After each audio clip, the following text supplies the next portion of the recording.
Praise the lord ಪ್ರಿಯರೇ, ದೇವರ ಅತಿ ಪರಿಶುದ್ಧವಾದ ನಾಮಕ್ಕೆ ಸ್ತೋತ್ರವಾಗಲಿ. ಯೇಸು ಕ್ರಿಸ್ತನ ಅಭಿಷೇಕವುಳ್ಳ ನಾಮದಲ್ಲಿ ಪವಿತ್ರ ಆತ್ಮನ ಸಹಾಯದಿಂದ ಇವತ್ತು ದೇವರ ಪಾದದ ಪೀಠದ ಬಳಿಯಲ್ಲಿ ಬಂದು ಯಾವ ಸಂದೇಶವನ್ನು ಕೊಡಲಿ ಎಂದು ಪ್ರಾರ್ಥಿಸುವಾಗ ದೇವರು ಕೊಟ್ಟಂಥ ವಚನ, ಲೋಕದಲ್ಲಿ ಸರ್ವಸಾಮಾನ್ಯವಾಗಿ ಎಲ್ಲ ಮನೆಗಳಲ್ಲಿ ಆಗುವಂಥ ಕಾರ್ಯದ ಬಗ್ಗೆ ವಿವರಿಸೋದಕ್ಕೆ ಮನಸ್ಸು ಕೊಟ್ಟಂಥ ದೇವರಿಗೆ ನಾನು ಸ್ತೋತ್ರ ಮಾಡ್ತೀನಿ. ಪ್ರಿಯರೇ, ಇವತ್ತು ಎಲ್ಲ ಮನೆಗಳಲ್ಲಿ ಇರುವಂಥ ಒಂದು ಪ್ರಾಬ್ಲಮ್ ಏನಂತಂದರೆ, ನನ್ನ ಮಗ ಸ್ಕೂಲ್ಗೆ ಹೋಗ್ತಾ ಇದ್ದಾನೆ, ಜ್ಞಾನ ಕಡಿಮೆ, ಹೆಚ್ಚಾದ ಜ್ಞಾನ ಬರಲಿ ಅಂತ ಪ್ರಾರ್ಥನೆ ಮಾಡಿರಿ. ನನ್ನ ಗಂಡನಿಗೆ ಮರು ಜಾಸ್ತಿ, ಬೆಳಿಗ್ಗೆ ಹೇಳಿದ್ದನ್ನು ಮರ್ತೋಗ್ಬಿಡ್ತಾನೆ, ಸಾಯಂಕಾಲ ಆ ವ್ಯವಹಾರಗಳನ್ನ ಮಾಡೋದಿಲ್ಲ. ನನಗೂ ಕೂಡ ಈಗ ಯಾವ ವಸ್ತುನ ಎಲ್ಲಿ ಇಟ್ಟಿದ್ದೀನಿ ಅಂತ ಗೊತ್ತಾಗೋದಿಲ್ಲ, ಯಾವ ಕಾರ್ಯಗಳನ್ನು ಏನು ಮಾಡ್ತಾಯಿದ್ದೀನಿ ಅಂತ ಗೊತ್ತಾಗೋದಿಲ್ಲ. ನೆನಪಲ್ಲಿ ಇದ್ದರೂ ಕೂಡ ಆ ಸಮಯದಲ್ಲಿ ಅದು ಮರೆತು ಹೋಗುವಂಥ ಪರಿಸ್ಥಿತಿ ಬರ್ತದೆ. ಕಣ್ಣೆದುರುಗಡೆ ಕಂಡರೂ ಕೂಡ ತೆಗೆದುಕೊಳ್ಳಿಕ್ಕಾಗೋದಿಲ್ಲ.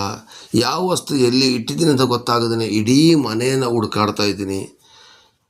ಇಟ್ಟಿರೋಂಥ ಜಾಗ ಮತ್ತೆ ಮರಿಬಾರ್ದು ಅಂತೇಳಿ ಒಳ್ಳೆ ಜಾಗದಲ್ಲಿ ಇಟ್ಟಿರ್ತೀನಿ, ಬಟ್ ಆ ಜಾಗದಲ್ಲಿ ನೋಡಿದಾಗ ನನಗೆ ಕಾಣಲಿಕ್ಕೆ ಬರೋದಿಲ್ಲ. ಇದರಿಂದ ಏನಾಗಿದೆ, ನಾನು ಎಲ್ಲಿ ಇಟ್ಟಿದ್ದೀನಿ, ಏನು ಮಾಡ್ತಿದ್ದೀನಿ ಅಂತೇಳೋ ಜ್ಞಾನ ನನಗಿಲ್ಲ. ಅದಕ್ಕೋಸ್ಕರ ಪ್ರಾರ್ಥನೆ ಮಾಡಿರಿ. ತಂದೆ ತಾಯಿಗಳು ಸ್ಕೂಲ್ ಮಕ್ಕಳಿಗೆ ಜ್ಞಾನ ಜಾಸ್ತಿ ಆಗಲಿ ಅಂತ ಪ್ರಾರ್ಥನೆ ಮಾಡಿಸ್ಕೊಳ್ತಾರೆ. ಆ ತಂದೆ ತಾಯಿಗಳು ನನಗೆ ದಿನ ಅವರಿಗೆ ಮರ್ತೋಗ್ತಾ ಇದೆ, ನಾನು ಏನು ಮಾಡಿದ್ದು ಪ್ರಾರ್ಥನೆ ಮಾಡ್ಕೊಳ್ತಿದ್ದಾರೆ. ಇದೆಲ್ಲದಕ್ಕೂ ಒಂದೇ ಒಂದು ಸರಳ ಉಪಾಯ ಅಂದರೆ, ಸರ್ವಶಕ್ತನಾದ ದೇವರ ಬಳಿಗೆ ಬಂದು ದೇವರ ವಾಕ್ಯವನ್ನು ನಂಬಿ ಪ್ರಾರ್ಥನೆ ಮಾಡೋದಾಗಿದೆ. ದೇವರ ವಾಕ್ಯ ಜೀವವುಳ್ಳದು, ದೇವರ ವಾಕ್ಯ ಬಲವುಳ್ಳದು, ದೇವರ ವಾಕ್ಯ ಇಬ್ಬಾಯಿ ಕತ್ತಿಗಿಂತಲೂ ಹದವಾದದ್ದು. ದೇವರ ವಾಕ್ಯದಲ್ಲಿ ದೇವರು ನಿಮಗೆ ಜ್ಞಾನವನ್ನು ದಯಪಾಲಿಸುತ್ತೇನೆ ಅಂತ ಹೇಳಿದ್ದಾರೆ. ಅದರ ಒಂದು ವಚನದ ಆಧಾರ ಪ್ರಕಾರ ತೆಗಿಲಿಕ್ಕೆ ಹೋದರೆ, ಯಾಕೋಬ 1:5 ಬರೆದಿದೆ, ನಿಮ್ಮಲ್ಲಿ ಯಾವನಿಗಾದರೂ ಜ್ಞಾನ ಕಡಿಮೆ ಆಗಿದ್ದರೆ ಅವನು ದೇವರನ್ನು ಕೇಳಿಕೊಳ್ಳಲಿ, ಅದು ಅವನಿಗೆ ದೊರಕುವುದು. ದೇವರು ಅಂಗಿಸದೆ ಎಲ್ಲರಿಗೂ ಉದಾರ ಮನಸ್ಸಿನಿಂದ ಕೊಡುವವನಾಗಿದ್ದಾನೆ. ಹಾಗಾದರೆ ಇವತ್ತು ಜ್ಞಾನ ಕಡಿಮೆ ಆದವರು ನನ್ನ ಅಭಿಪ್ರಾಯ ಪ್ರಕಾರ ಎಲ್ಲ ಮನೆಯಲ್ಲಿದ್ದಾರೆ. ಯಾರು ಅಂಥ ಬುದ್ಧಿವಂತರು ಯಾರೂ ಇಲ್ಲ, ಮರ್ತೋಗ್ತಾರೆ. ಅದರಲ್ಲಿ ಕೆಲವೊಂದು ಜನಗಳಿಗಂತೂ ತುಂಬ ಕೊನೆಗೆ ದೇವರ ಮೇಲೇ ಗೊಣಗೋಷ್ಟರ ಮಟ್ಟಿಗೆ ಶೋಧನೆ ಬಂದ್ಬಿಡ್ತದೆ. ಒಳ್ಳೆ ಟೈಮ್ಗೆ ಹೊರಡಬೇಕು, ಕೀ ಕಾಣೋದಿಲ್ಲ, ಒಳ್ಳೆ ಟೈಮ್ಗೆ ಹೊರಡಬೇಕು, ಗ್ಲಾಸ್ ಕಾಣೋದಿಲ್ಲ, ಒಳ್ಳೆ ಟೈಮ್ಗೆ ಹೊರಡಬೇಕು, ಏನೊಂದು ಮರ್ತೋಗಿರ್ತೀವಿ. ಅಷ್ಟು ದೂರ ಹೋದ್ಮೇಲೆ ಅಯ್ಯೋ ನಾನು ಈ ಥರ ಮಾಡಿಬಿಟ್ನಲ್ಲ, ಮರ್ತೋಗ್ಬಿಟ್ನಲ್ಲ ಅಂತ ಹೇಳ್ತಾರೆ. ಸ್ವಲ್ಪ ದೂರಕ್ಕೆ ಹೋದ್ಮೇಲೆ ಅಯ್ಯೋ ನಾನು ಇಂಥದ್ದೊಂದು ತರಬೇಕು ಅಂತ ತೆಗೆದು ಹಾಕ್ಕೊಳ್ಳಿಕ್ಕೆ ಮರ್ತೋದ್ನಲ್ಲ. ನೋಡಿ, ಆ ಥರ ಆದಾಗ ದೇವ್ರ ಮೇಲೇ ಗೊಣಗುವಂಥ ಪರಿಸ್ಥಿತಿ ಬರ್ತಾಯಿದೆ. ದೇವರೇ ಜ್ಞಾನ ಕೊಡೋದಾದ್ರೆ ಯಾಕೆ ಕೊಡ್ತಾ ಇಲ್ಲ ಅದರಲ್ಲಿ ಕಣ್ಣೀರು ಹಾಕುವಂಥ ಜನಗಳು ನಮ್ಮ ಹತ್ರನೇ ಸಭೆಗೆ ಬಂದು ಪ್ರಾರ್ಥನೆ ಮಾಡಿಸ್ಕೊಳ್ಳೋರು ಎಷ್ಟೋ ಜನ ಇದ್ದಾರೆ. ಅವರಿಗೆ ದೇವರು ಕೊಡುವಂಥ ಒಂದು ವಾಕ್ಯ ಯಾಕೋಬ 1:5 ಪ್ರಕಾರ, ದೇವರನ್ನು ನಾವು ಜ್ಞಾನ ಕೇಳ್ಕೊಬೇಕಂತೆ. ಸ್ವಾಮಿ, ನನಗೆ ಜ್ಞಾನವನ್ನು ಕೊಡಪ್ಪ, ನನಗೆ ಮರೆತು ಹೋಗುವಂಥ ಅಭ್ಯಾಸ ಇದೆ, ನನ್ನ ಕುಟುಂಬದಲ್ಲಿ ನನ್ನ ಗಂಡನಿಗೆ ಜ್ಞಾನ ಕೊಡಪ್ಪ. ಲೋಕದ ಜ್ಞಾನ ಬೇಕಾದಷ್ಟಿದೆ ಸ್ವಾಮಿ, ಅದು ಲಯವಾಗಿ ನನಗೆ ಪರಲೋಕದ ಜ್ಞಾನ ಪ್ರಕಾರ ನನ್ನ ಕುಟುಂಬ, ನನ್ನ ಜೀವಿತ, ನನ್ನ ಮನೆ, ನನ್ನ ಕೆಲಸದ ಜಾಗ ಎಲ್ಲದರಲ್ಲೂ ಕೂಡ ನಾನು ಜ್ಞಾನಿಯಾಗಿ ನಡೆದುಕೊಳ್ಳೋದಕ್ಕೆ ಸಹಾಯ ಮಾಡು ಅಂತ ನಾವು ದೇವರನ್ನು ಬೇಡಿಕೊಳ್ಳೋದಾದರೆ, ದೇವರು ಈ ವಾಕ್ಯದಲ್ಲಿ ಬರೆದಿದೆ, ನಿಮ್ಮಲ್ಲಿ ಯಾವನಿಗಾದರೂ ಜ್ಞಾನ ಕಡಿಮೆ ಆಗಿದ್ದರೆ ದೇವರನ್ನು ಕೇಳಿಕೊಳ್ಳಲಿ ಅಂತೇಳಿ. ಹಾಗಾದರೆ ಪ್ರಿಯರೇ, ನಾವು ದೇವರನ್ನು ಕೇಳಿಕೊಳ್ಳೋ ಪ್ರಿಯರೇ, ಈ ಮರೆವಿನ ಕಾಯಿಲೆ ಇರತಕ್ಕಂಥ ವ್ಯಕ್ತಿಗಳು ದೇವರನ್ನು ನಾವು ಕೇಳಿಕೊಳ್ಳುವ, ದೇವರೇ ನನ್ನ ಈ ಮರೆತು ಹೋಗುವಂಥ ಕಾಯಿಲೆಯಿಂದ ನನ್ನನ್ನು ತೆಗೆದುಹಾಕಿ ನಿನ್ನ ಜ್ಞಾನದಿಂದ ನನ್ನನ್ನು ತುಂಬಿಸಪ್ಪ.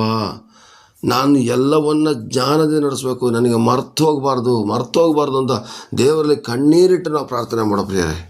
ಅಲ್ಲಿ ವಾಕ್ಯದಲ್ಲಿ ಬರೆದಿದೆ, ದೇವರು ಅಂಗಿಸದೆ ಎಲ್ಲವನ್ನು ಉದಾರ ಮನಸ್ಸಿನಿಂದ ಕೊಡುವವನಾಗಿದ್ದಾನೆ ಅಂತೇಳಿ. ದೇವರು ಅಂಗಿಸೋದಿಲ್ಲಂತೆ, ಆದರೆ ಇವತ್ತು ಮನೆಯವರು ಅಂಗಿಸ್ತಾರೆ. ಯಾವ ಥರ? ಮಕ್ಕಳು ಮಾರ್ಕ್ ಕಡಿಮೆ ತಗೊಂಡ್ರೆ, ಏನು ನಿನಗೆ ಜ್ಞಾನ ಇಲ್ವಾ? ಪಕ್ಕದ ಮನೆ ಮಗುನ ನೋಡು, ನಿನಗೆ ಯಾಕೆ, ಅವಳಿಗೂ ಪಾಠ ಮಾಡೋದು ಒಂದೇ ಥರ, ನಿನಗೂ ಪಾಠ ಮಾಡೋದು ಒಂದೇ ಥರ ತಾನೆ.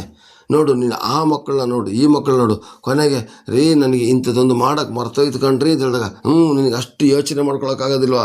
ಎಲ್ಲ ನಿಂದು ಇದ್ದಿದ್ದೆ ಪುನಃ ವಾಪಸ್ ಬರುವಲ್ಲಿವರೆಗೂ ಗಂಡ ಗೊಣಗ್ತಾನೆ ಬರ್ತಾನೆ. ಉದಾಹರಣೆಗೆ ಗ್ಯಾಸ್ ಆಫ್ ಮಾಡೋಕ್ಕೆ ಮರ್ತೋದೆ ಕಣ್ರಿ ಅಂತ ರೋಡಲ್ಲಿ ಹೋದಾಗ ಹೇಳ್ತಾರೆ ತಿಳ್ಕೊಳ್ಳಿ. ಅವಳಿಗೆ ಬಾಯಿಗೆ ಬಂದಂಗೆ ಬೈಕೊಂಡು ವಾಪಸ್ ಬಂದು ನೋಡಿದಾಗ ಅಲ್ಲಿ ಗ್ಯಾಸ್ ಆಫ್ ಆಗಿರ್ತದೆ. ಇವ್ರಿಗೆ ಡೌಟ್ ಏನೋ ನಾನು ಗ್ಯಾಸ್ ಆಫ್ ಮಾಡಿಲ್ಲ ಅಂತೇಳಿ.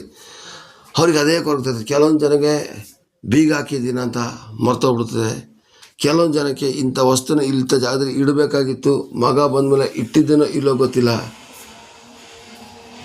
ಕೆಲವೊಂದು ಜನಕ್ಕೆ ನಾನು ಟ್ಯಾಪ್ ಆನ್ ಮಾಡಿಬಿಟ್ಬಿಟ್ಟಿದ್ದೀನಿ, ಈ ಥರದ ನಲ್ಲಿ ಆಫ್ ಮಾಡಿಬಿಟ್ಟಿದ್ದೀನಿ, ಆನ್ ಮಾಡಿಬಿಟ್ಟಿದ್ದೀನಿ, ಏನೇನೋ ಒಟ್ಟರೆ ಆ ಮರು ಏನಾಗ್ತದೆ ಗೊತ್ತಾ ಪ್ರಿಯರೇ, ಅವ್ರನ್ನ ನಿಂತ ಜಾಗದಲ್ಲಿ ನಿಲ್ಲಕ್ಕೆ ಬಿಡ್ದೇನೆ ದೇವರ ಪ್ರಸನ್ನತೆಯಲ್ಲಿ ಇರಲಿಕ್ಕಾಗೋದಿಲ್ಲ. ಮತ್ತು ಅವರಿಗೂ ಕೂಡ ಏನು ಒಂದು ನೆಮ್ಮದಿಯಾಗಿ ಇರಲಿಕ್ಕಾಗದೇ ಅವ್ರು ಏನು ಮಾಡ್ತಾರೆ ಗೊತ್ತಾ, ವಿಲ ಒದ್ದಾಡ್ತಿರ್ತಾರೆ.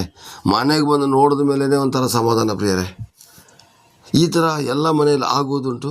ಅಕಸ್ಮಾತ್ ಯಾರ್ದಾರ ಮನೇಲಿ ಆಗೋದರೆ ದಯವಿಟ್ಟು ಇದನ್ನು ನೋಡಿದವರು ಒಂದು ಕಮೆಂಟ್ ಮೂಲಕ ತಿಳಿಸಿ. ನಾವು ಮತ್ತು ನಮ್ಮ ಸಭೆಯವರು ನಿಮಗಾಗಿ ಪ್ರಾರ್ಥಿಸುತ್ತೇವೆ. ಅಲ್ಲದೇ ಪ್ರಿಯರೇ, ಒಂದು ವಿಡಿಯೋಗಳನ್ನು ನೋಡಿದಾಗ ದೇವರ ಮಕ್ಕಳು ಬೇರೆ ಎಲ್ಲದಕ್ಕೂ ಪ್ರೋತ್ಸಾಹ ಕೊಡ್ತಾರೆ, ಆದರೆ ಇಂಥ ವಿಡಿಯೋದಲ್ಲಿ ಮಾಡುವಂಥ ಸೇವೆಗಳಿಗೆ ಪ್ರೋತ್ಸಾಹ ಕೊಡೋದಿಲ್ಲ. ಲೈಕ್ ಕಮೆಂಟ್ ಹಾಕಲಿಕ್ಕೆ ಅವರು ಮರ್ತೇ ಬಿಡ್ತಾರೆ. ನಾನು ವಾಟ್ಸಪ್ನಲ್ಲಿ ನೋಡ್ತಕ್ಕಂಥ ದೇವಜನಗಳಿಗೆ ಹೇಳ್ತೀನಿ, ದಯವಿಟ್ಟು ನೀವು ಯೂಟ್ಯೂಬ್ನಲ್ಲಿ ಬಂದು ಲೈಕ್ ಕಮೆಂಟ್ ಕೊಡೋದೇ ಆದರೆ ಅದು 10 ಜನಗಳು ನೋಡ್ತಾರೆ. ಯಾಕೆಂದರೆ ವಾಟ್ಸಪ್ಪು ನಿಮಗೆ ಮಾತ್ರ ತಲುಪ್ತದೆ. ಆದರೆ ಯೂಟ್ಯೂಬ್ನಲ್ಲಿ ನೀವು ಲೈಕ್ ಕಮೆಂಟ್ ಕೊಟ್ಟಾಗ ಇವರಿಗೆ ಇಷ್ಟು ಲೈಕ್ ಬಿದ್ದಿದೆಯಲ್ಲ, ಇದರಲ್ಲಿ ಏನೋ ಒಂದು ವಿಶೇಷತೆ ಇರ್ಬೋದು ಅಂತೇಳಿ ಅವರುಗಳು ಕೂಡ ನೋಡ್ತಾರೆ. ಹೆಚ್ಚಾದ ಲೈಕ್ಗಳು ಬಿದ್ದಾಗ ಬೇರೆಯವರು ನೋಡಲಿಕ್ಕೆ ಸಾಧ್ಯ ಆಗ್ತದೆ. ನಿಮ್ಮ ಲೈಕ್ನಿಂದ ಒಬ್ಬ ವ್ಯಕ್ತಿ ರಕ್ಷಣೆ ಹೊಂದಲಿಕ್ಕೂ ಸಾಕು. ಯಾಕೆಂದರೆ ತುಂಬ ಲೈಕ್ಗಳು ಬಂದಾಗ ಚೆನ್ನಾಗಿ ಇದ್ದರೆ, ದೇವರು ನಿಜವಾಗಿ ಮಾತಾಡ್ತಾ ಇದ್ದರೆ, ಇದು ದೇವರ ವಾಕ್ಯ ಪ್ರಕಾರ ಸತ್ಯ ಅಂತ ಆದರೆ ಮಾತ್ರ ಲೈಕ್ ಕೊಡಿ ಸಾಕು. ಕೊಟ್ಟಾಗ ಆ ಲೈಕ್ಗಳು ತುಂಬ ಬಂದಂಥ ವೀಡಿಯೋಗಳನ್ನ ಜಾಸ್ತಿ ಜನ ನೋಡ್ತಾರೆ. ನೋಡಿದಾಗ ಏನಾಗುತ್ತದೆ, ಅವರು ಕೂಡ ರಕ್ಷಣೆ ಹೊಂದಿಕೊಳ್ಳುವಂಥ ಸಾಧ್ಯತೆ ಇರ್ತದೆ ಪ್ರಿಯರೇ. ಇರಲಿ ಪ್ರಿಯರೇ, ಲೈಕ್ ಕೊಡೋದು ಬಿಡೋದು ನಿಮಗೆ ಬಿಟ್ಟಿದ್ದು. ಆದರೆ ಲೈಕ್ ಕೊಡಲಿಕ್ಕೂ ಮರೆತು ಹೋಗುವಂಥ ಜನಗಳು ಇದ್ದಾರಲ್ಲ ಅಂತ ಒಂದು ಬೇಜಾರಷ್ಟೇ. ಇರಲಿ, ದೇವರ ನಾಮಕ್ಕೆ ಸ್ತೋತ್ರವಾಗಲಿ. ಇವತ್ತು ಕುಟುಂಬದಲ್ಲಿ, ಪ್ರತಿಯೊಂದು ಕುಟುಂಬದಲ್ಲೂ ಕೂಡ ಈ ಥರ ಸಮಸ್ಯೆ ಇದೆ.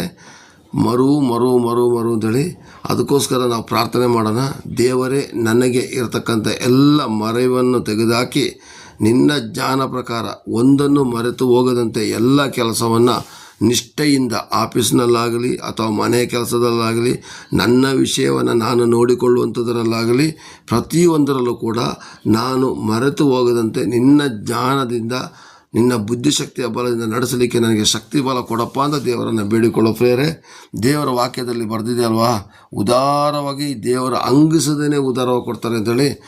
ಕೊಡ್ತಾರೆ ಅಂತೇಳಿ ನಂಬಿಕೆಯೊಂದಿಗೆ ನಾವು ಪ್ರಾರ್ಥನೆ ಮಾಡೋಣ ಪ್ರಿಯರೇ. ದೇವರು ನಿಮ್ಮನ್ನು ಆಶೀರ್ವದಿಸಲಿ, ಕೃಪೆಯನ್ನು ನಡೆಸಲಿ.